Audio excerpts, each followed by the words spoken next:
Hello hi ನಮಸ್ತೆ ಕರ್ನಾಟಕ. ಇದು Sumitra G Nayak from Kadur. ಧರ್ಮಸ್ಥಳದಿಂದ ಬಂದ ಮೇಲೆ ಒಂದೆರಡು ದಿನ ನನ್ನ ಲಾಗ್ಗೆ ವಿರಾಮ ಕೊಟ್ಟಿದ್ದೆ. ಅದಕ್ಕೆ ನಿಮ್ಮ ಹತ್ರ ಸಾರಿ ಕೇಳ್ತೀನಿ. ತಂದೆ ತಾಯಿಗಳು ಯಾವತ್ತೂ ಮಕ್ಕಳ ಮುಂದೆ ಜಗಳ ಆಡಬಾರ್ದು. ಹಾಗೆ ಮಾಡಿದ್ದೇ ಆದಲ್ಲಿ ಮಕ್ಕಳ ಮನಸ್ಸಿನ ಮೇಲೆ ಕೆಟ್ಟ ಪರಿಣಾಮ ಬೀರಿ ಮಕ್ಕಳು ಮಾನಸಿಕವಾಗಿ ಕುಗ್ಗಿ ಹೋಗ್ಬೋದು. ಮಕ್ಕಳೇ ಪ್ರಪಂಚ ಆಗಿರುವ ತಾಯಂದರು ಇದನ್ನೆಲ್ಲ ಸಹಿಸ್ಕೊಳ್ಳೋ ಶಕ್ತಿ ಇರೋದಿಲ್ಲ. ರವಿಚಂದ್ರನ್ ಸರ್ ಇನ್ನೆರಡು ತಿಂಗಳಲ್ಲಿ ದರ್ಶನ್ ಸರ್ ಅವರು ಬಿಡುಗಡೆ ಆಗ್ತಾರೆ ಅನ್ನೋ ಸಿಹಿ ಸುದ್ದಿ ಕೊಟ್ಟಿದ್ದಾರೆ. ಆ ಸುಕ್ಷಣ ಬೇಗ ಬರಲಿ ಅಂತ ನಾವು ಪ್ರಾರ್ಥನೆ ಮಾಡೋಣ.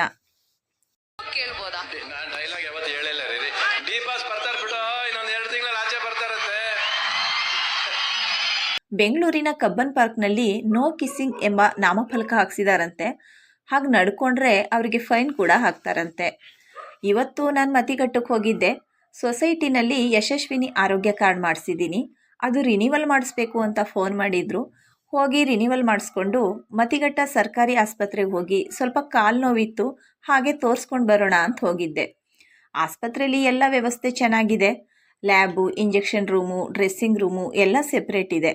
ಸಿಬ್ಬಂದಿಗಳ ಕೊರತೆ ಏನೂ ಇಲ್ಲ. ವೈದ್ಯರು ಅಷ್ಟೇ ಪೇಷಂಟ್ಸ್ ಹತ್ರ ತುಂಬ ನಯವಾಗಿ ಮಾತಾಡಿಸಿ ಯೋಗಕ್ಷೇಮ ವಿಚಾರಿಸಿ ಟ್ರೀಟ್ಮೆಂಟ್ ಕೊಡ್ತಾಯಿದ್ರು. ಆದರೆ ವಾರ್ಡ್ಗಳು ಮಾತ್ರ ಸುಸಜ್ಜಿತವಾಗಿಲ್ಲ. ಗೋಡೆಯಲ್ಲೆಲ್ಲ ಚೆಕ್ಕೆಗಳೆದ್ದಿದ್ದು ಪೇಷಂಟ್ಸ್ಗಳು ಮಲಗಿದ್ರೆ ಮೇಲೇ ಬೀಳ್ತಾ ಇತ್ತು. ಪೇಷಂಟ್ಗಳು ತುಂಬ ಜನ ಬರ್ತಾನೆ ಇದ್ದರು. ವೈದ್ಯರಿಗೆ ಬಿಡುವೆ ಆಗ್ತಿರ್ಲಿಲ್ಲ. OPD ರೂಮಿಂದ ವಾರ್ಡು, ಇಂಜೆಕ್ಷನ್ ರೂಮ್ ಅಂತ ಓಡಾಡ್ತಾನೆ ಇದ್ದರು. ಇದಕ್ಕೆ ಸಂಬಂಧಪಟ್ಟ ಅಧಿಕಾರಿಗಳಾಗಲಿ ರಾಜಕೀಯ ವ್ಯಕ್ತಿಗಳಾಗಲಿ ಗಮನ ಹರಿಸಬೇಕು ಅಂತ ತಮ್ಮಲ್ಲಿ ನಾನು ಎಲ್ಲರ ಪರವಾಗಿ ಕೇಳ್ಕೊಳ್ತೇನೆ. ಈ ವಿಡಿಯೋನ ಆದಷ್ಟು ಜನರಿಗೆ, ಅಧಿಕಾರಿಗಳಿಗೆ ತಲುಪೋವರೆಗೂ ಶೇರ್ ಮಾಡಿ. ನಾನು ಒಂದು ವಿಡಿಯೋ ಮಾಡೋದಕ್ಕೆ 3 ದಿನ ಶ್ರಮ ಪಡ್ತೀನಿ. ಅದು 3 ಸೆಕೆಂಡಲ್ಲಿ ವ್ಯರ್ಥ ಆಗೋದು ಬೇಡ. ಹಾಗಾಗಿ ತಲುಪಬೇಕಾದವರ ಕಿವಿ ಮುಟ್ಟೋ ತನಕ ಶೇರ್ ಮಾಡಿ. Thank you. ಬಾಯ್.